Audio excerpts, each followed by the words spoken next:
پرچمی تو صف کشیده‌ایم زنده باش ای وطن تاجیکستانی آزادی من.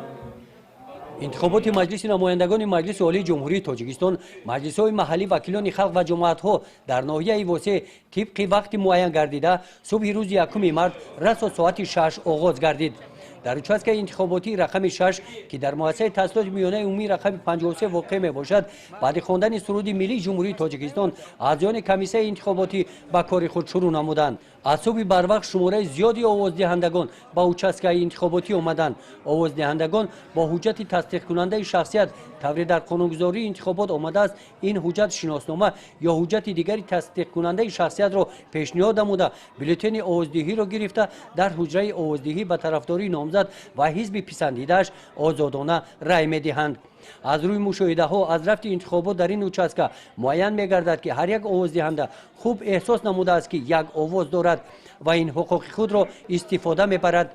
از جانب آوازدهندگان این معیار رعایت کرده می شود. در این участک نفرانی که مراتب اول با آوازدهی آمدند از جانب حوزه انتخاباتی هوسمند گردانیده شده با تحفه های خاطروی قدردانی کرده شدند. طوری مشاهده نمودیم در участک انتخاباتی برای انتخابات همه شرایط ها مهیا کرده شده است.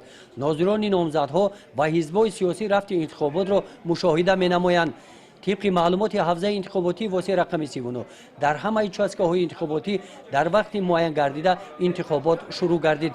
از رفت انتخابات در حوزه انتخاباتی واسع رقم 39 و اشتراک آوازدهندگان در گزارش‌های بعدی خبر خواهیم داد.